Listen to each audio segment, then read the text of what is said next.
এতেকাফে বসবেন তো কেন? ইনশাআল্লাহ কালকে আসরের বসে যেতে হবে।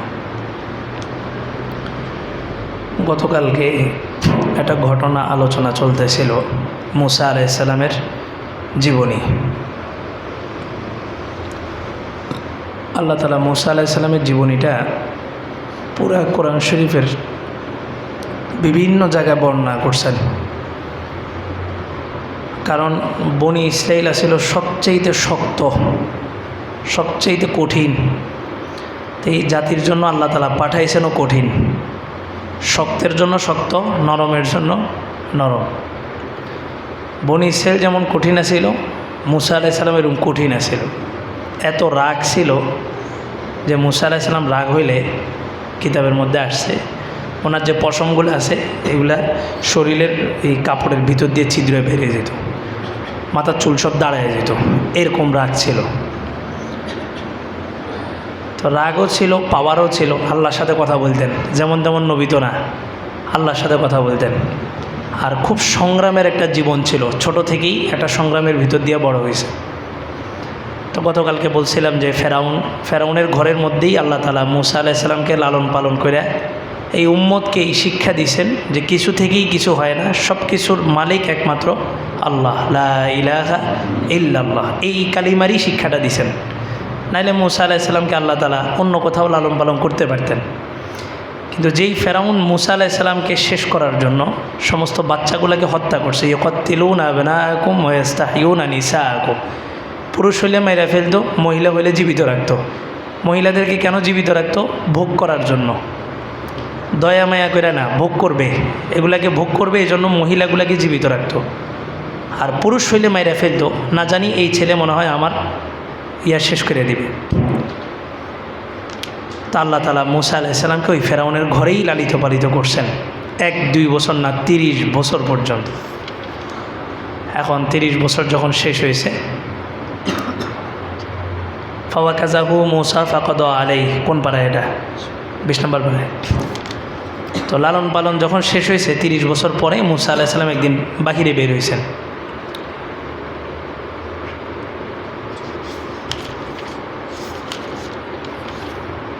বাহিরে বের হয়েছেন, বের হয়ে দেখতেছে বনি ইসরাইল যেটা, এটা ছিল ফেরাউনের দাস, ফেরাউনের অধীনস্থ, ফেরাউনের কাজ করত। আর বনি ইসরাইলের বাহিরে যারা মিশরের অধিবাসী ছিল তারা ছিল অরিজিনাল, মানে তাদের আইডি কার্ড ছিল আর কি। আর বনি ইসরাইলের কোনো আইডি কার্ড ছিল না, আইডেন্টি কার্ড ছিল না, সিটিজেন না আর কি। ওরা ওখানে থাকতো কিন্তু ওই দাস হিসাবে থাকতো, কর্মচারী হিসাবে থাকতো, তৃতীয় শ্রেণীর কি নাগরিক, তৃতীয় শ্রেণীর নাগরিক হিসাবে থাকতো। তো একদিন মুসা আলাইহিস সালাম বের হয়ে দেখে ওয়াদাখালাল মাদিনাতা আলা হিনি গফলাতিন মিনহা, মানুষ যখন ঘুমাইতেছে সকালবেলা ফজরের পরে মুসা আলাইহিস সালাম একটু বের হয়েছে। কারণ উনি তো কোনো সময় বের হয় না, লালিত পালিত হয়েছে একদম প্রাসাদের ভিতরে, প্রাসাদের বাহিরে কখনো যায়নি। পত্রিকার একটা রিপোর্ট আসছিল, কোন সালের জানি, একটা মেয়েকে তার বাবা আন্ডারগ্রাউন্ডে 17 বছর পর্যন্ত রাখছে, তারা কোনোদিন বাহিরে বের করে নেই। 17 বছর পর একদিন বাহিরে বের করছে, সূর্যের আলো দেখার সাথে সাথে মেয়েটা মারা গেছে। কারণ জীবনে কোনোদিন সূর্যের আলো দেখে নাই, হঠাৎ করে সূর্যের আলো দেখছে, মারা গেছে। তা মুসা আলাইহিস সালাম এরকম দীর্ঘ সময় পরে বাহিরে বের হয়েছেন, দেখবেন কী অবস্থা। ফাওয়াজাদা ফিহা রাজুলাইনি ইয়াক্তাতিলান, উনি দেখলেন যে 2টা যুবক ঝগড়া করতেছে, আপসের মধ্যে ঝগড়া করতেছে, মারামারি করতেছে। হাদা মিন শিআতিহি ওয়া হাদা মিন আদুহি, একজন হচ্ছে তার দল, তার দলীয় মানে বনি ইসরাইল। ওয়াহাদা মিন আদুহি, আরেকজন হচ্ছে ফেরাউনের লোক, মানে একজন হচ্ছে প্রশাসন, আরেকজন হচ্ছে তৃতীয় শ্রেণীর নাগরিক। তো তৃতীয় শ্রেণীর নাগরিক সাধারণভাবে আমি কোনো দল করি না, কিন্তু প্রশাসন যদি কাউরে মারে আমি কার পক্ষ নিই? ওই যারে মারছে তার পক্ষ নিই। এটা একটা সেন্টিমেন্ট তৈরি হয়েছে মানুষের এরকম। প্রশাসনকে সবসময় আমরা কি মনে করি? মোকাবেলা। আমরা সবাই চোর, তো চোরের মন কী থাকে? পুলিশ থাকে। যে কোনো জায়গায় শক্তিশালী কোনো বাহিনী যখন দুর্বলের উপর আক্রমণ করে, এরা মুসলমান হোক হিন্দু হোক, আমরা সাধারণত কার পক্ষে যাই? মাজলুমের পক্ষে যাই। এটা হচ্ছে মানুষের একটা সেন্টিমেন্ট তৈরি করছে আল্লাহ। কিন্তু অ্যাপেস্টেন ফাইল প্রকাশ পাওয়ার পরে দেখা গেছে যে আসলে পশ্চিমা সভ্যতা যেটা বলা হয়, এদের মেজাজ মস্তিষ্কই হচ্ছে শয়তান তৈরি করছে, যার কারণে এরা সবসময় জালেমের পক্ষ নেয়, মাজলুমের পক্ষ নেয় না। অ্যাপেস্টেন ফাইল দেখেন নেই? তো মুসা আলাইহিস সালাম সাধারণত বনি ইসরাইল ছিল মাজলুম, যেহেতু কর্মচারী, তৃতীয় শ্রেণীর নাগরিক। তো মুসা আলাইহিস সালাম তার পক্ষ নিস। ফাস্তাগাসাহুল্লাযী মিন শিআতিহি আলাল্লাযী মিন আদুওয়ি। মুসা আলাইহিস সালামের দিলের মধ্যে ওই বনি ইসরায়েলের লোকটার প্রতি মায়া আসছে। এমন সময় বনি ইসরায়েলের ওই লোকটা বলল যে আমাকে তুমি সাহায্য করো এই লোকটার উপরে। এই লোকটা হচ্ছে কিপ্তি, নাম হচ্ছে কিপ্তি, মানে প্রশাসন। এই ফেরাউনের লোক, সে আমার উপরে অত্যাচার করতেছে, তুমি আমাকে কী করো, সাহায্য করো। মুসা আলাইহিস সালাম আসছেন, জীবনে কোনো দিন কাউরে মারেন নেই, উনি জানেনও না যে ওনার হাতে এত শক্তি আছে। হাবিল কাবিলের ঘটনা শুনছেন না? কাবিল হাবিলকে কী করছে? হত্যা করছে। আসলে কি পৃথিবীতে তখন হত্যা বলতে কিছু ছিলই না। কাবিল কি করছে? হাবিলে কয়েকটা থাপ্পড় দিছে, দেখা যায় হাবিল আর নড়াচড়া করে না। এবার কাবিল কই কী রে, এটা তো আশ্চর্য, মানুষ মানে তো নড়াচড়া করবে, মানুষ মানে হাঁটবে, এটা শুয়েই দিছে। 3 দিন পার হয়ে গেছে, দেখে হাবিল আর কোনো কি নেই, নড়াচড়া নেই। এরপর ধাক্কা দেয়, দেখে ঢুলে, কিন্তু নিজের থেকে কোনো সক্রিয় না। এবার আস্তে আস্তে এটা পেট ফুলে গেছে, একটা দুর্গন্ধ ছড়াই দিয়েছে, কাবিল পেরেশানি পড়ে গেছে। এখন না আমরা জানি এভাবে মারলে মরে যাব, কারণ এখন মার্ডার হয়েছে পৃথিবীতে।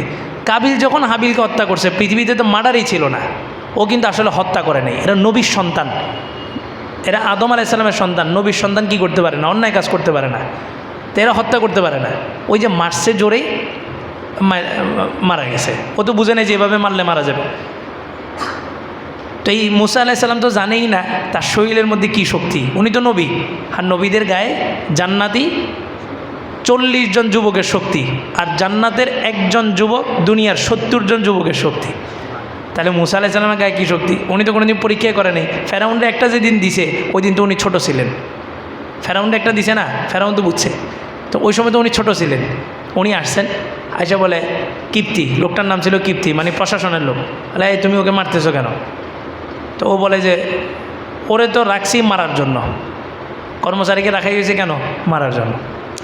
একটা ছোট্ট একটা লাতিফা বলে আর কি, চুটকুলে আছে না গল্প, ছোট গল্প। বাংলাদেশের বাইতুল মোকাররমের খতিব আব্দুল মালিক সাহেব, আমার উস্তাদ, হুজুর একদিন সৌদিতে গেছেন। সৌদির একজন গ্র্যান্ড মুফতি ছিল, নাম হচ্ছে বিন বাস, নাম শুনছেন? বিন বাস গ্র্যান্ড মুফতি ছিল। বিন বাসকে প্রশাসন জেলখানায় নিয়ে গেছিলো, লম্বা সময় জেলখানায় রাখছে, নির্যাতন করছে। জেল থেকে যেদিন ছাড়ছে, ওই দিন আব্দুল মালিক সাহেব ওনার সাথে দেখা করতে গেছেন, একটু সান্ত্বনা দেওয়ার জন্য। তো ওখানে যাওয়ার পরে আব্দুল মালিক সাহেব একটা গল্প শুনেছেন। গল্পের নাম হচ্ছে বদতমিজ। বদতমিজ মানে কি? এক জায়গায় একটা মেহমান একজনের বাড়িতে গেছে, তো যাওয়ার পরে যার বাড়িওয়ালা মেহমান দুজন এখানে বসা, তা বাদি আসছে নাস্তা দেওয়ার জন্য। বাদি মানে আমাদের কাজের লোক থাকে না, এরকম আর কি। বাদি আসছে নাস্তা দেওয়ার জন্য। তো মেহমানের অজু গেছে গা, বুঝছেন নি? অজু গেছে গা শব্দ হয়েছে। এখন মেহমান বাদিরে একটা থাপ্পড় দিছে, দিয়া গাই বদতমিজ, মেহমানের সামনে এই কাজটা করছস, এটা তো লজ্জা থাকার করা। তো বাদি গেছে গা। একটু পরে বাড়িওয়ালা যে সেও গেছে গা। এখন বাড়িওয়ালা ছেলে আসছে, নাস্তা করতে আসছে, ওই ছেলেও একই কাজ ঘটাইছে। ওই সময় বাদি ওখানে উপস্থিত ছিল। তো ও বাদির একটা থাপ্পড় দিছে, দিয়া বলে যে মেহমানের সামনে এই কাজটা ঘটাইলি, এটা লজ্জার বিষয় না, যা। তো এখন একটু পরে যে মেহমানেও এই কাজটা ঘটাই দিছে। কিন্তু মেহমান যখন ঘটাইছে তখন বাদি ওখানে কি ছিল না, উপস্থিত ছিল না। কয় আপনি একটু বাদিরে ডাকেন। তো বাদিরে ডাকছে, ডাকার পরে বাদিরে একটা থাপ্পড় দিছে, দিয়া কয় যে মেহমানের সামনে এই কাজটা করলি তো শরম লাগলো না? এখন বাড়িওয়ালাও খেপে গেছে, বাড়িওয়ালার ছেলেও খেপে গেছে। আপনি যখন ছাড়ছেন তখন তো বাদি এখানে উপস্থিত ছিলই না। তো মেহমান বলতেছে আমি তো মনে করছি এই দেশের নিয়মই এটা, যেই মারুক বাদির উপরে দিয়ে দিবে। তো গল্পের নাম দিয়েছে বদতমিজ, বুঝছেন? তো এখন মুসা আলাইহিস সালাম তো জানেই না, কোনো সময় পরীক্ষাও করে নেই যে ওনার হাতে কী শক্তি। উনি আসছে, তাইসা বলতেছে তুমি তাকে কেন মারতেছ? একে রাখাই হয়েছে কেন? বনি ইসরাইলকে রাখাই হয়েছে কেন? অপরাধ যেই করুক, আমাদের ভিতরে অনেকের এরকম নোংরা। ওই দিকে গত পরশুদিন একটা ভিডিও দেখলাম, একটা মহিলাকে তার হাজব্যান্ড গ্রেফতার করছে, কালকে দেখছি। এই পরিমাণ মারছে, মানে এটা সুস্থ মস্তিষ্কের মানুষ ভিডিওটা দেখতে পারবে না। এই কিছু মানুষ আছে অফিসের বসের উপরে রাগ হবে, দোকানে কর্মচারীর উপরে রাগ হবে, রাগটা ঝাড়ে কার উপরে? বিবির উপরে যায়। তো বনি ইসরাইলকে রাখাই হয়েছে কেন? মারার জন্য। ওইখানে বাদিকে রাখাই হয়েছে কেন? মারার জন্য। তো এখন ওই ফেরাউনের লোক কিপ্তি বলতেছে এরা গোলাম, এদেরকে তো মারবই। মুসা আলাইহিস সালামের রাগ উঠে গেছে, উনি তো এমনি রাগী নবী, রাগ উঠে গেছে। ফাওয়া কাজা হু মুসা, মুসা আলাইহিস সালামে একটা থাপ্পড় দিয়েছেন। ফাকদ আলাই, থাপ্পড় দেওয়ার সাথে সাথে ওটা মরে গেছে। উনি তো ওনার হাতে যে এত শক্তি কোনোদিন পরীক্ষা করে নাই, থাপ্পড় একটা দিছে মরে গেছে। এখন শহরের সবাই কি ঘুম, সকালে ফজরে পড়ে। তো এবার মুসা আলাইহিস সালাম বলতেছে এই তুমি এটা আর কাউরে বলো না। ওই যে যারা সহযোগিতা কলা হাজা মিন আমালি শাইতান, এটা শয়তানের কাজ, আমি ইচ্ছা করে এই কাজটা করিনি। ইন্নাহু আদুউম মুদিল্লুম মুবিন, শয়তান আমাদের সুস্পষ্ট শত্রু। এরপরে মুসা আলাইহিস সালাম আল্লাহকে বললেন কলা রব্বি ইন্নী জলামতু নাফসি ফাগফিরলি ফাগফারালা, আল্লাহ আমি আমার উপরে জুলুম করছি, আমি এটা বুঝি না, ইচ্ছা করে মারি না, একজনকে সহযোগিতা করতে গেছি মারা গেছি, আপনি আমার মাফ করে দেন। তা আল্লাহ ফাগফারালা, আল্লাহ মাফ করে দিছে। মানুষকে কে বানাইছে? আল্লাহ। তা আল্লাহ মালিক, আল্লাহ মাফ করে দিছে, শেষ। ইন্নাহু হুয়াল গফুর রহিম, আল্লাহ তাআলা ক্ষমাশীল। ঘটনা ঘটলো কখন? পরের দিন। ফাসবাহা ফিল মাদিনাতি খাইফান ইয়াতারাক্কাব। এখন বনি ইসরাইলের বিপক্ষে সরকারি প্রশাসনের একটা লোক মারা গেছে, এটা তো খুব কঠিন পরিস্থিতি, প্রশাসনের লোক মারছে। ফেরাউন রিট জারি করছে যে এই কিপ্তিকে যেই মারছে সে যেই হোক, আমার ঘরেরও যদি কেউ হয় তাকে কি করা হবে? ফাঁসি দেওয়া হবে। আর ফেরাউন সন্দেহ করছে যে এই কাজটা কে করতে পারে? মুসাই করতে পারে, কারণ বনি ইসরাইল জীবনে আমার লোকের উপরে হাত উঠাইতে পারবে না। তো ফেরাউন রিট জারি করছে। ফেরাউন তো সুযোগ খুঁজতেছে মুসা আলাইহিস সালামকে মারার জন্য, ছোটোবেলায় একবার চাইছে, পারে নাই। ও রিট জারি করে দিছে যেই হত্যা করছে সে আমার বিবিও যদি হয় তাহলে তার কি হবে? ফাঁসি হয়ে যাবে। এখন মুসা আলাইহিস সালামের তো ঘুম নাই, সারা রাত জাগন। ফাসবাহা ফিল মাদিনাতি খাইফাই, সকালবেলা উনি উঠছেন ভয় ভীত সন্ত্রস্ত। ইয়াতারাক্কাবু, উনি আস্তে আস্তে উকি দিতে দিতে দেখতেছেন যে আসলে শহরের কি অবস্থা। ফাইদাল্লাযী ইসতানসারাহু বিল আমসি ইয়াস্তাসরিখু, ওই লোকটাই যেটা আগের দিন ঝগড়া করতেছিল, ওই লোকটা আজকে আবার আরেকজন প্রশাসনের সাথে কি লাগাই দিছে? ঝগড়া লাগাই দিছে। ঝগড়া লাগাই দিয়ে কিছু ঝগড়াটের লোক আছে না, এরা যেখানে যে ওখানে কি করে? ঝগড়া লাগাই দেয়। ইয়াস্তাসরিখু, সে চিৎকার করলো। ক্বালা লাহু মূসা ইন্নাকা লাগাউইয়্যুম মুবিন, এই মূসা দেখো দেখো দেখো, এই যে এই লোকটা সুস্পষ্ট আমাদের শত্রু, আজকে আমার বিরুদ্ধে করছে। ফালাম্মা আন আরাদা আন ইয়াবতিশা বিল্লাযী হুয়া আদুউল লাহুমা, মুসা আলাইহিস সালাম কয় আসলে তো বনি ইসরাইলের উপরে খুব জুলুম হইতেছে, ফেরাউনের লোকগুলো খুব জুলুম করতেছে। মুসা আলাইহিস সালাম তো ভিতরে ভিতরে চাইতেছেন বনি ইসরাইলকে সহযোগিতা করবেন। উনি কয় যে প্রতিদিন সকালে বাইরে যদি একটা একটা করে মারি তাহলে আস্তে আস্তে ফেরাউনের সৈন্য কী হয়ে যাব? কমে যাব। উনি হাতা উঠাইছেন, কারে মারবেন? ওই প্রশাসনের লোকটাকে মারবেন। হাতা উঠাইছেন, হাতা উঠাই আসতেছেন। আন আরাদা আন ইয়াবতিশা বিল্লাযী হুয়া আদুউল লাহুমা, ওই লোকটাকে মারবে যেই লোকটা মুসা আলাইহিস সালামের শত্রু, বনি ইসরাইলের শত্রু। এখন বনি ইসরাইলের লোকটা ভয় পেয়ে গেছে। ও মনে করছে কিরে, কালকে আমি একজনের সাথে ঝগড়া করছি, আমার সহযোগিতা করতে যে একজন মরেই গেছে, মুসা মনে হয় আজকে আমারে মারতে আসতেছে। দোনোজনই তো সামনে দাঁড়ানি, মুসা আলাইহিস সালাম দূর থেকে আসতেছে। এখন এই লোকটা মনে করছে যে আমারে মারবো। সে কি করলো? সে এবার চিৎকার করে বলল ক্বালা ইয়া মূসা, হে মুসা আতুরিদু আন তাকতুলানি কামা কাতালতা নাফসাম বিল আমস, তুমি কি আমাকে হত্যা করতে আসতেছ? মূলত নিয়ম কি? আপনার ছেলে একজনের সাথে ঝগড়া করছে, তা আপনি ঝগড়াটা মিটমাট কেমনে করবেন? আপনার ছেলের আপনি 2-3টা আগে বসায় দিবেন, একটু বকাঝকা করবেন, তাইলে না আপনি বিচার করছেন। আপনি যদি আপনার ছেলের পক্ষ লই বিপক্ষটারে মারেন, এইবার ও যায় ওর মারে নিয়ে আসবো, ও যায় চেয়ারম্যান নিয়ে আসবে, তাহলে বিচারটা কেমনে করবেন? আপনার লোকটারে আপনি আগে একটু বকাঝকা করবেন, ধাক্কাধাক্কি করবেন। তো মুসা আলাইহিস সালামও আইসা নিজের গোত্রের লোকটারে আগে একটু বকাঝকা দিতেছেন আর কি, হ্যাঁ তুমি সব জায়গায় খালি ঝগড়া করো, আর ওরা প্রশাসনের লোকদের সাথে ঝগড়া করার দরকার কি? এটা গিয়ে মুসা আলাইহিস সালাম হাত উঠেছে। হাতা উঠেছে, কারে মারবো? ওই যে ফেরাউনের লোকটারে মারবো। কিন্তু এই লোকটা মনে করছে যে এই লোকটারে মারবো। ও কয় যে আতুরিদু আন তাকতুলানি, তুমি কি চাইতেছো আমাকে হত্যা করবা? কামা কাতালতা নাফসাম বিল আমস, যেমনিভাবে গতকালকে কিপ্তিরে মারছিলা। এই তো জানাজানি হয়ে গেছে, কি মুসা মারছে? এমনি তো সবার ভিতরে একটা গুঞ্জন চলতেছে যে মুসা আলাইহিস সালামই মারতে পারে। এই শব্দ বলার সাথে সাথেই ওই প্রশাসনের লোক দিছে দৌড়। ও দৌড় দিয়া যায় ফেরাউনের খবর দিয়ে দিছে যে এমনি এমনি এই অবস্থা। ইন তুরিদু ইল্লা আন তাকুনা জাব্বারান ফিল আরদ ওয়া মা তুরিদু আন তাকুনা মিনাল মুসলিহিন, মুসা তোমারে তো আমরা ভালো মনে করতাম, তোমারে তো আমাদের নিজেদের দলের লোক মনে করতাম, তুমি তো দেখতেছি সমস্যা তৈরি করতেছ, তুমি তো আমাদের সমাধান করবা না। ওয়াজা রজুলুম মিন আকসাল মাদিনা, এই 15-20 মিনিটের ভিতরে ওই প্রশাসনের লোকটা তো দৌড় দিয়ে গেছে গা। মুসা আলাইহিস সালাম এই লোকটারে বুঝাইতেছে, কয় যে আমি তোদের বনি ইসরাইলকে উদ্ধার করতে আসছি, আর তুই আজকে আমারে ফাঁসাই দিলি, আমি তো তোর সহযোগিতা করার জন্য আসছি। এমন সময় ওয়াজা রজুলুম মিন আকসাল মাদিনাতি ইয়াসআ, মদিনা থেকে একটা লোক দৌড়ে আসছে। আয়েশা বলে ক্বালা ইয়া মূসা, হে মূসা, ইন্নাল মালাআ ইয়াতামিরুনা বিকা, নিশ্চয়ই প্রশাসন রিট জারি করছে, ওয়ারেন্ট জারি করছে, লিয়াকতুলুক, তোমাকে যেখানেই পাওয়া হবে সেখানে হত্যা করা হবে। ফাখরুজ ইন্নী লাকা মিনান নাসিহিন, তুমি দ্রুত এই মিশর থেকে দূরে সরে যাও, আমি তোমার একজন কল্যাণকামী, তুমি চলে যাও। তো এখন মূসা আলাইহিস সালাম দেখলেন যে শেষ, আমার ব্যাপারে সব জানাজানি হয়ে গেছে, আর রিট জারি করছে কি আমাকে আদালতে পেশ করবে না, যেখানে পাবে সেখানে হত্যা করবে, তাহলে আমার কথা আর কেউ শুনবে না, আমাকে যেখানেই পাওয়া হবে সেখানে হত্যা করা হবে। ফাখরাজা মিনহা খাইফান ইয়াতারাক্কাব, মূসা আলাইহিস সালাম খুব ভয়ে ভয়ে মিশর থেকে বের হয়ে গেছেন। ক্বালা রব্বি নাজ্জিনি মিনাল কওমিজ জালিমিন, হে আল্লাহ, আপনি আমাকে জালেম সম্প্রদায় থেকে আপনি আমাকে নাজাত দান করেন। তো তখন তো আর এই নেট ছিল না যে পোস্ট করে দিবে সবখানে সবাই জেনে যাবে, ওই সময় হচ্ছে একজনের মাধ্যমে আরেকজন জানবে, একজনের মাধ্যমে আরেকজন জানবে, এভাবেই জানবে। তো মূসা আলাইহিস সালাম আস্তে আস্তে হাঁটতে হাঁটতে মিশর পার হয়ে গেছেন। কি করবেন? ওয়ালাম্মা তাওয়াজ্জাহা তিলকা মাদিয়ান, তিনি মাদায়েন একটা শহর ছিল, যে শহরটা ছিল শুআয়ব আলাইহিস সালামের, এই মাদায়েন শহরের দিকে উনি রওনা দিয়েছেন। ক্বালা আসা রব্বি আন ইয়াহদিয়ানি সাওয়া আস-সাবিল, উনি মনে মনে বলতেছেন আল্লাহ তাআলা হয়তো আমাকে কোনো না কোনো একটা রাস্তা দেখাবেন, কিন্তু কাজটা যে করছেন কাজটা তো ভুল, নিজের ভুল নিজে বুঝছেন। মনে রাখবেন, আসামিকে মাফ করার জন্য অন্যতম শর্ত, 1 নাম্বার শর্ত হইল আসামি যেই কাজটা করছে এটাকে ভুল, এটা যে সে অন্যায় করছে এটা স্বীকার করে কিনা। এখন কেউ স্বীকার করতেছে না যে সে ভুল করছে, আপনি কিছু টাকা খেয়ে তারা ছেড়ে দিতেছেন, এই কিন্তু আপনার জন্য আরও ভয়ঙ্কর হয়ে দাঁড়াবে, আগামীর জন্য এই সমাজের জন্য আরও ভয়ঙ্কর হয়ে দাঁড়াবে। তো মূসা আলাইহিস সালাম কিন্তু অনুতপ্ত হয়েছেন, উনি নিজেই বলছেন একটু আগে, রব্বি ইন্নী যালামতু নাফসি, আমি নিজের উপরে জুলুম করছি, কাজটা শয়তানের ছিল, আমার কাজটা করা ঠিক হয়নি, আল্লাহর কাছে মাপ চাইছেন।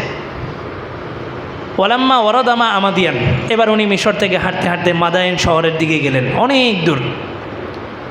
ওয়াজাদা আলাইহি উম্মাতাম মিনান নাস ইয়াসকুন, তিনি যে একটা গাছের ছায়ার নিচে বসলেন, দেখলেন যে গাছটার পাশেই একটা কূপ আছে, এই কূপ থেকে উম্মাতাম মিনান নাস ইয়াসকুন, মানুষ সেখান থেকে পানি উত্তোলন করতেছে। এখন তো টিউবওয়েল আছে, টিউবওয়েল মানে কি নিচের পানিটা টাইনা উপরে উঠায়, একই সিস্টেম, আগে ছিল কূপ, মানুষ বালতি দিয়ে টাইনা তারপরে উঠাইতো, শ্রম কিন্তু দোনোটাতে যায়, টিউবওয়েলও যাচ্ছে কূপেও যাচ্ছে। এখন আপনি বলতে পারেন মোটরে তো যায় না, না, আপনি আল্লাহর সিস্টেম বুঝেন নেই, মোটরেও যায়, মোটর যে চলে টাকা দিয়ে বিল ভরেন না, টাকাটা কি দিয়ে কামান? ওই বাহুর বল, মূল কিন্তু ঘুরে কিন্তু শক্তি কিন্তু যাচ্ছে। তা আগে মানুষ বালতি দিয়ে উঠাইতো, ওখানে একটা শ্রম যাইতো, তারপরে মানুষ কল চিপে উঠাইতো, সেখানে একটা শ্রম যাইতো, এখন মানুষ মোটর দিয়ে উঠায়, টাকা ঢুকায়, এখনও কিন্তু কি যাইতেছে? শ্রম যায়, টাকাটা কামাই করতেছেন, শ্রম যাচ্ছে না, একই ঘুরে। হ্যাঁ, আপনি শ্রম দিবেন না, আপনি নিয়ত করছেন বাপদাদার সম্পত্তি আছে, বৈশা বৈশা খামো, তো কিছুদিন পর আপনার ক্যান্সার হবে, ওই যে খেয়ে খেয়ে শুয়ে গেলে খানাটা কী হয়ে যাবে? ক্যান্সার হবে। ওখানে দেখলেন যে মানুষ সবাই পানি উঠাইতেছে। ওয়াওয়াজাদা মিন দুনিহিম ইমরাতাইনি তাজুদান, দেখলেন যে সবাই পানি উঠানোর জন্য ভিড় মারামারি করতেছে, 2টা মেয়ে লজ্জাবতী, তারা 2জন পাশে দাঁড়ায় আছে, এই ভিড়ের মধ্যে আসতেছে না। এখানে একটা কথা বলি, আমাদের সমাজে মানুষ বলে ঈদ মানি নতুন কাপড়, ঈদ মানি কি? নতুন কাপড়। এটা কিন্তু ইসলাম কোথাও বলেনি। ঈদ মানি নতুন কাপড় কোরআন হাদিসের কোথাও নেই। এই যে নতুন কাপড়ের নাম দিয়ে যে আমরা কী যে করি ঈদের বাজারগুলোতে, রমজান মাস, রোজা রমজানের দিন, ঈদ মানে কি? রাসূল বলছেন ঈদ মানে তুমি তোমার যতগুলো কাপড় চোপড় আছে তার মধ্যে উত্তম কাপড় যেটা, বেশি সুন্দর যেটা, ওটা পরো। নতুন কাপড়ের কথা কোথাও নেই। আমার কাপড় আছে মনে করেন কথার কথা 8-10 সেট, তাহলে 8-10 সেটের ভিতরে আমার যেটা সবচেয়ে বেশি নতুন পরিষ্কার পরিচ্ছন্ন আছে আমি ওইটা পরবো। কিন্তু এই এক টেন্ডেন্সি সমাজের মধ্যে ঢুকায় দেওয়া হয়েছে ঈদ মানে কি? নতুন কাপড়। তো এবার বাচ্চাদেরকে দিতে হয়, নাতিকে দিতে হয়, নাতিনকে দিতে হয়, কি একটা পেরেশানি। এই রমজানে রোজা রেখা আপনি এখন যান ভিতরে বাজারে, পুরুষ কি পরিমাণ আছে তার চাইতে কয়েক গুণ বেশি আছে নারী। তো এই যে আমাদের এখান থেকে এই ঘটনা থেকে এই শিক্ষা, 2টা নারী, মানুষ সবাই পানি পান করানোর জন্য ভিড়, ওই ভিড়ের মধ্যে যায় নেই, 2জন নারী আলাদা দাঁড়ায় আছে। কেন? মুসা আলাইহিস সালামের মধ্যে কিউরিসিটি জাগলো, কৌতূহল। উনি বললেন ক্বালা মা খাতবুকুমা, এই তোমরা 2জন কেন দাঁড়ায় আস, ওখানে পানি নাও। তারা বলে ক্বালাতা লা নাসকি হাত্তা ইউসদিরার রিআ ওয়া আবুনা শাইখুন কাবীর, তারা বলে লা নাসকি, আমরা ততক্ষণ পর্যন্ত পানি নিব না হাত্তা ইউসদিরার রিআ, যতক্ষণ পর্যন্ত এই রাখাল্লা তাদের ছাগলকে পানি পান করায় শেষ না করবে ততক্ষণ আমরা পানি নিব না। ওয়া আবুনা শাইখুন কাবীর, এবার একটা মানে সাহায্য চাইতেছে। আমরা যে কোনো মানুষ ডাইরেক্ট মুখে বলে ফেলে ভাই আমার একটু সাহায্য করেন, এটা কিন্তু ঠিক না, এভাবে বলা ঠিক না, একটু ঘুরে বলতে হয়। এই দেখেন দুইটা নারী শোয়াইব আলাইহিস সালামের মেয়ে সরাসরি বলে নাই যে আপনি আমাদেরকে সাহায্য করেন, কারণ মুসা আলাইহিস সালাম যুবক, 30 বছরের যুবক, আর তারা দুইজন যুবতী নারী, যুবকের কাছে কেন সাহায্য চাইবে? এটা একটা গায়রত, পেস্টিস, সাহায্য চায়নি। কি বলছে? বলছে আবুনা শাইখুন কাবীর, আমাদের বাবা বৃদ্ধ। আমাদের বাবা বৃদ্ধ মানে কি?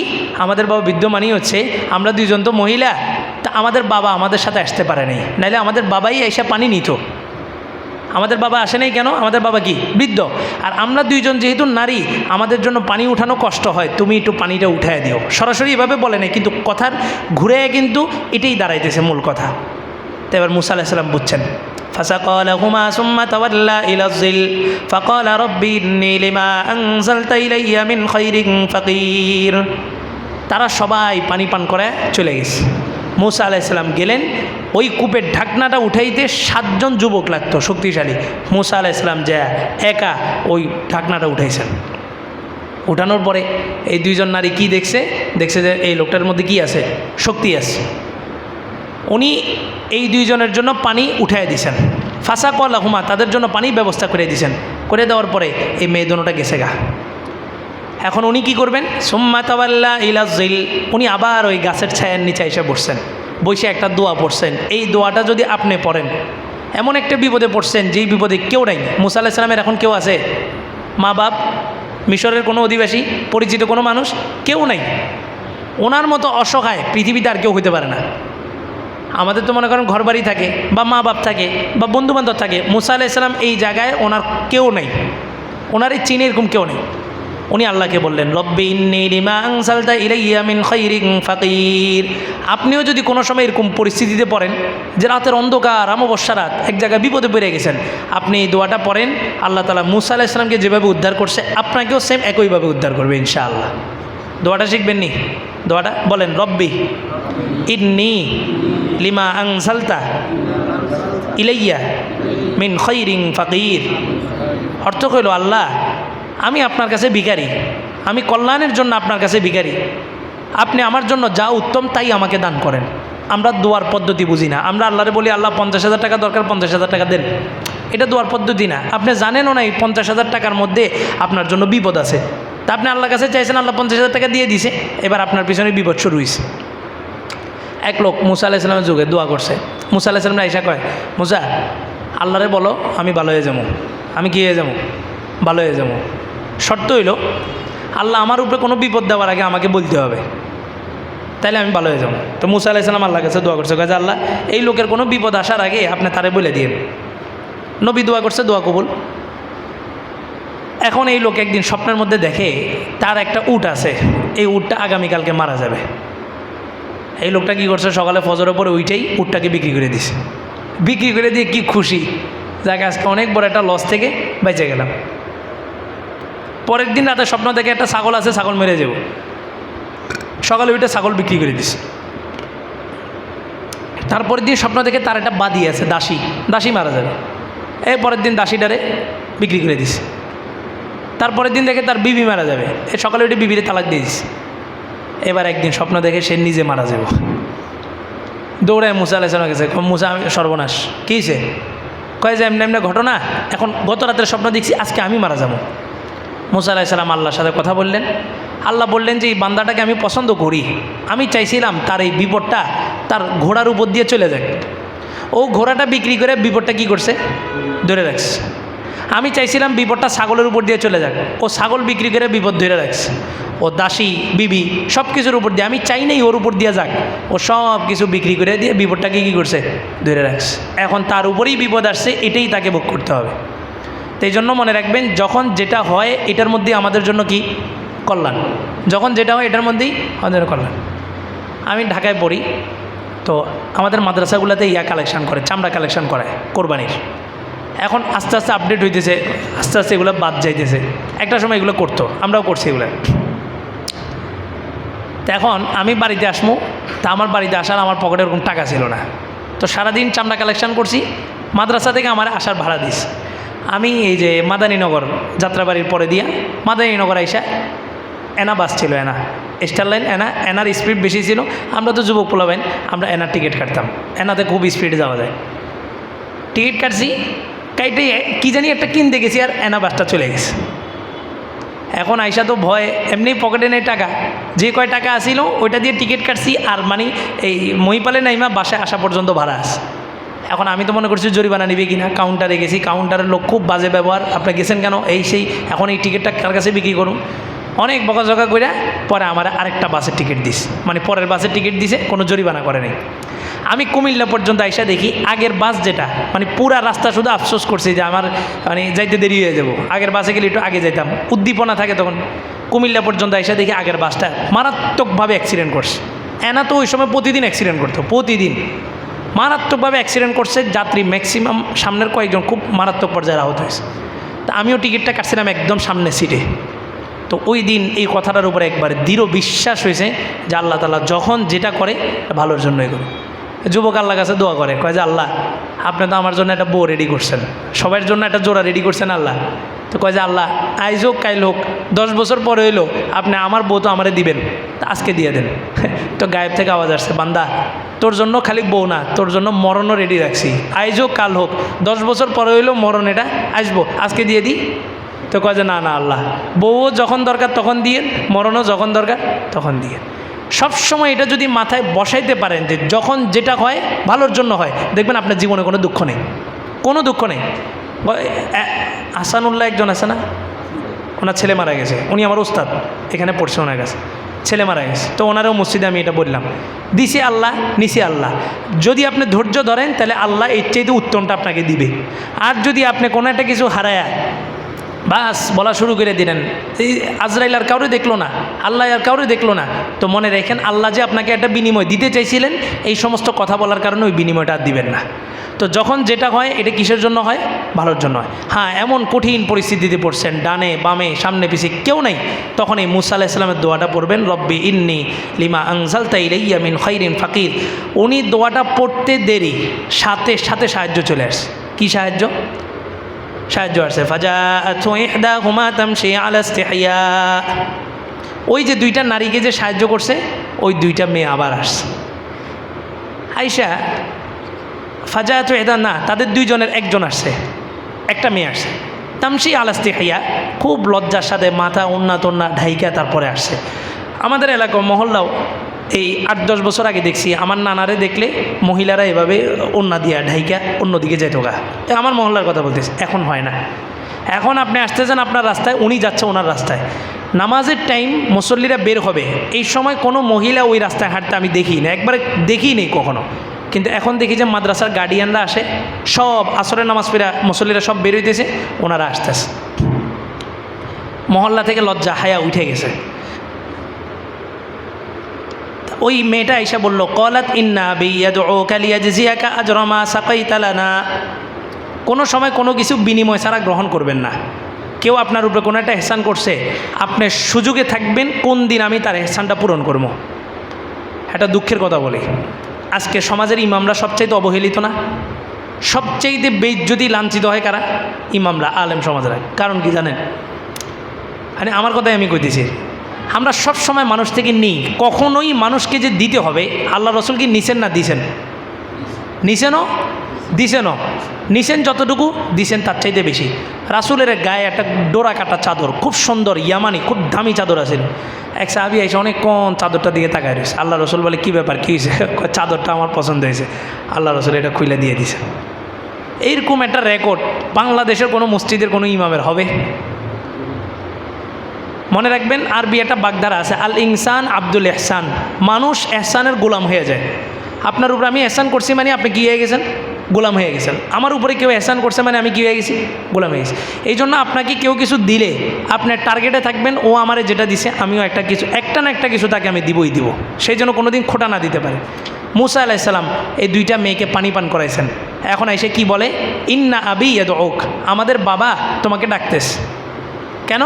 লিয়া জিজিয়াকা, তোমাকে প্রতিদান দিবে। কিসের প্রতিদান? আজরমা সাকই তালানা, ওই যে তুমি আমাদেরকে পানি পান করাইছো, অথচ সামান্য একটা পানি পান করাইছে, এখানে প্রতিদানে কি আছে? فلما جاءه وقص عليه القصص قال لا تخف نجوت من القوم الظالمين। মুসা আলাইহিস সালাম এখন তো কোথাও যাওয়ার রাস্তা নেই, যাও একজন ডাকছে, বিনিময় দিবে, বলছে যাই। যাওয়ার পথের ঘটনা কি? যাওয়ার উনি যে যাচ্ছেন এই হাঁটার রাস্তার বিবরণটা পর্যন্ত আল্লাহ তাআলা উঠায় ধরছেন। কীভাবে? বলে যে মুসা আলাইহিস সালাম কি ওই মেয়ের বাড়ি চিনে না, তাহলে আগে কে যাবে? মেয়েটা যাইতে হবে, মুসা আলাইহিস সালাম পিছনে যেতে হবে। কিন্তু না, একজন পুরুষ, তার ভিতরে একটা গায়রত আছে। আমি একটা মেয়ের পিছনে কেমনে ঘুরি? অথচ বাংলাদেশের 16 কোটি জনগণ এই কত বছর, এই স্বাধীনতার পর থেকে নিয়ে 2 নারীর পিছনে ঘুরছি আমরা। আমাদের গায়রত নাই, আত্মমর্যাদা নেই। নারী সামনে দিয়ে বাজার করতেছে আর পুরুষ পিছন দিয়ে ব্যাগ আলগাইতেছে, ওর ভিতরে কোনো গায়রতই নেই। আল্লাহ, মুসা আলাইহিস সালাম বললেন যে না, হবে না, তুমি আমার পিছনে যাবে। তো মেয়েটা বলতেছে আমি তোমার পিছনে যাবো, সমস্যা কি? তুমি কি আমার বাসা চিনো নাকি? আমি সামনে যাই, তুমি আমার পিছনে যাও। মুসা আলাইহিস সালাম বলে যে অসম্ভব, তুমি পিছনে থাকবা, আমি সামনে যাব। তবে হ্যাঁ, যখন ডাইনে যাওয়ার প্রয়োজন হবে তুমি আমাকে বলবা না যে ডাইনে যাও, তুমি একটা পাথর নিয়ে আমার পায়ের মধ্যে মারবা, মারলে আমি বুঝবো ডান দিকে অথবা বাম দিকে। আমরা হইলে কী কইতাম? আরে একসাথে চলেন না। মুসা আলাইহিস সালামের যুগের উনি এখনও নবী হন নাই, মাত্র 30 বছর বয়স। নবী তো হবেন 40তম বছরে। নবী হবার আগ থেকেই ওনাদের জীবন এভাবে আল্লাহ তাআলা গড়ে উঠেছেন। আর এখন এক শ্রেণী মানুষ আছেন নবীদের ভুল ধরে। নবী কিতাবের মধ্যে আসছে, নবী নবুয়ত পাওয়ার পরে তো ভুল করেন নাই, নবী হওয়ার আগেও কি করেন নাই? ভুল করেন নাই। এই তাফসিরের মধ্যে আসছে, মারিফুল কোরআনের মধ্যে লিখছে মুসা আলাইহিস সালাম তার পিছনে হাঁটলে কি গুনাহ হইতো? কোনো গুনাহ ছিল? গুনাহ ছিল না। কিন্তু এই ছোট্ট একটা বিষয় পর্যন্ত উনি বরদাস্ত করেন নাই। তাহলে নবীরা নবী হওয়ার পরে তো প্রশ্নই আসে না, নবী হওয়ার আগেও ওনারা কী ছিলেন? মাসুম ছিলেন, কোনো গুনাহ ছিল না। এখন এক শ্রেণীর নাখান্দা নিমুখারাম এরা কয় যে নবীরা কী করছে? ভুল করছে। নবীদের ভুল ধরে। নবীরা হচ্ছে আমাদের বাপ সমতুল্য। বাপের ভুল ধরা যায়? বাপের ভুল ধরে যেটা, ওটা হচ্ছে জারত সন্তান। নবীদের ভুল ধরে যেগুলো, এগুলো সবগুলো জারত সন্তান। একটারও জন্ম ঠিক নেই। জন্মে ঠিক থাকলে কোনোদিন নবীদের উপরে কি ধরতে পারে না? কলম ধরতে পারে না। এটা কি আমার কথা? এটা নবী বলছে। মক্কার সবচাইতে বড় ব্যবসায়ী উতবা আইসা কয় যে মাজনুন, রসুলকে বলছে পাগল। আল্লাহ রসুলকে পাগল বলছে, রসুলের খুব কষ্ট লাগছে।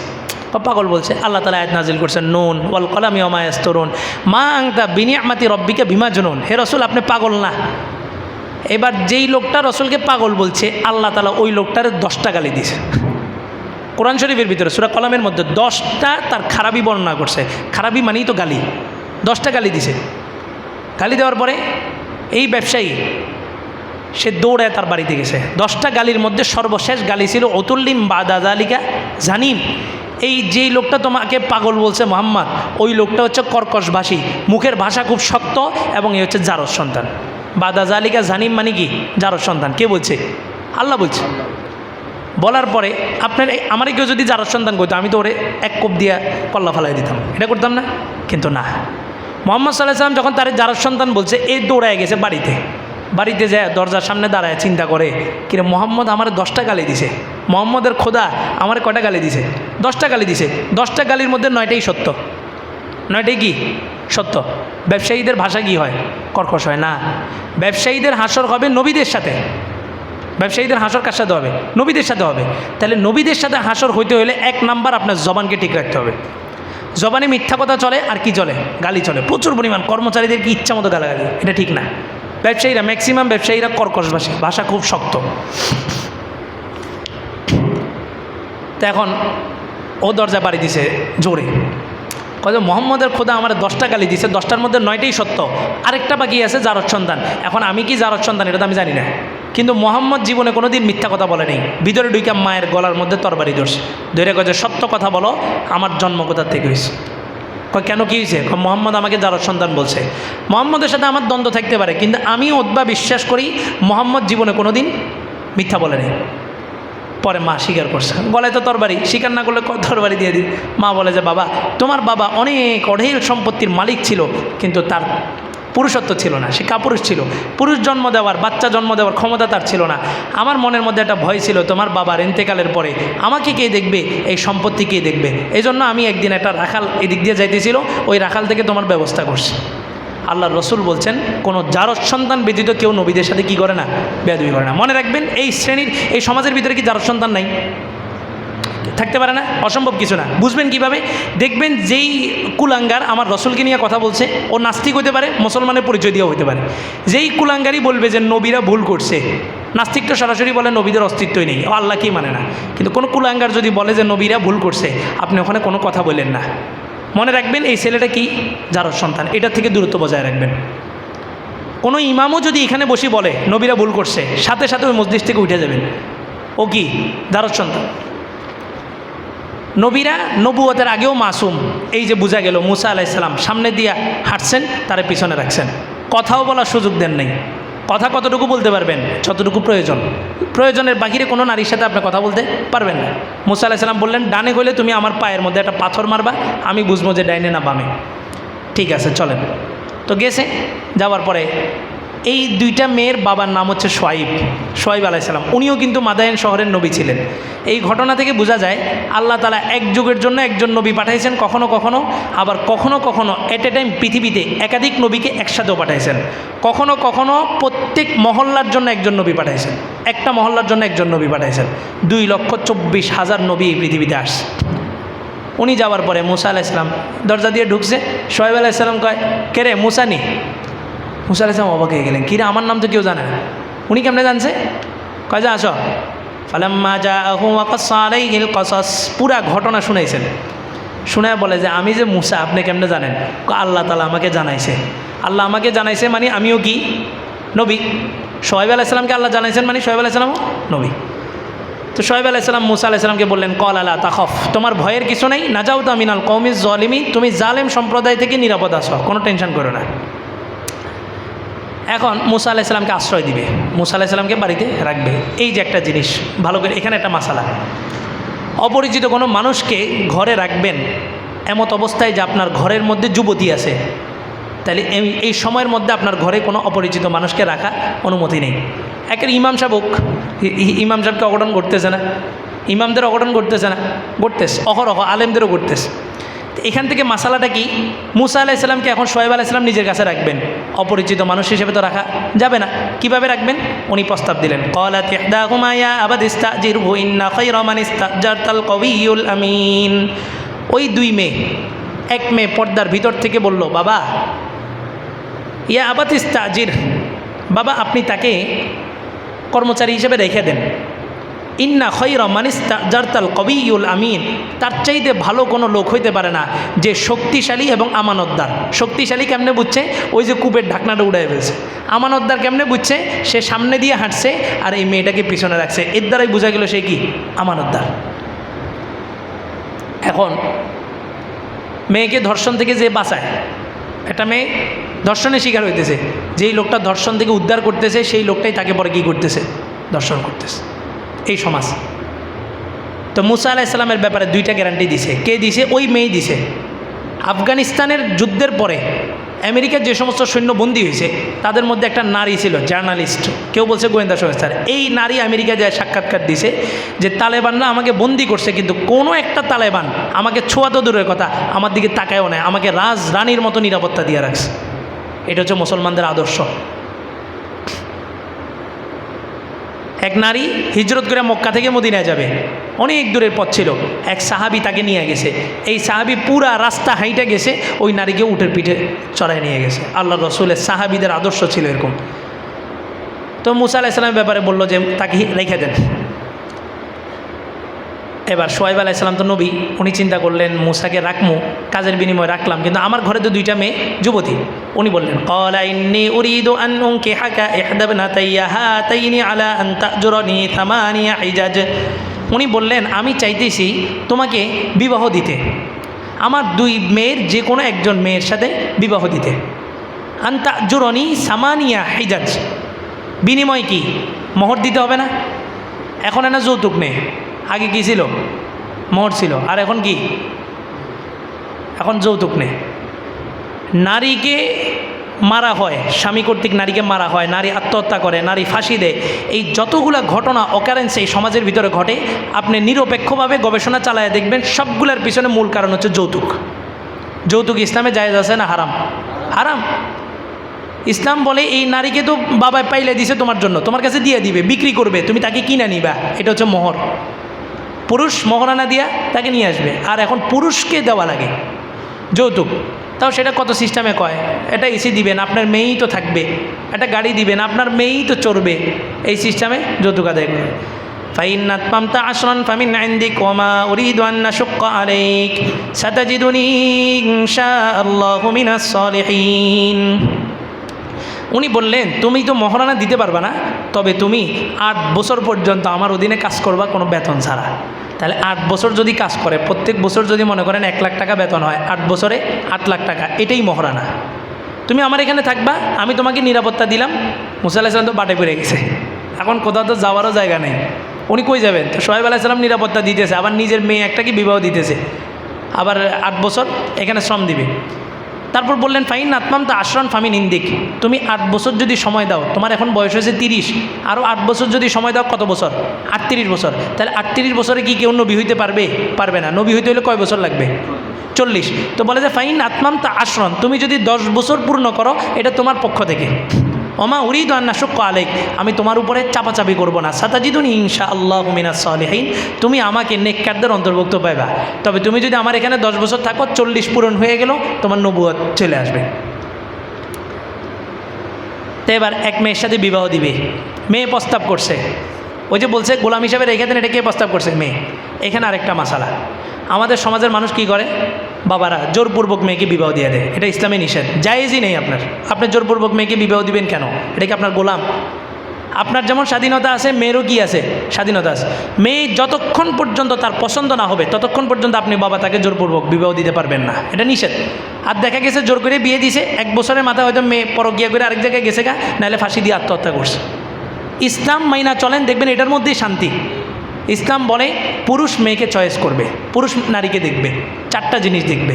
মেয়ের আমানতদারিতা দেখবে, দিনদারি দেখবে, সৌন্দর্য দেখবে, বংশ দেখবে। এখন তো বংশ দেখে না, রাস্তায় পাইছে, ফেসবুকে পরিচয় হয়েছে, বাস হয়ে গেছে গা, কোনো বংশ দেখে না, বংশ পরিচয় নেই। অথচ বংশ দেখতে হবে। হযরত ওমরের যুগের ঘটনা আছে, কালকে বলবো ইনশাআল্লাহ। আজকে এই পর্যন্ত থাক। হ্যাঁ, 40 মিনিট হয়ে গেছে। আল্লাহ।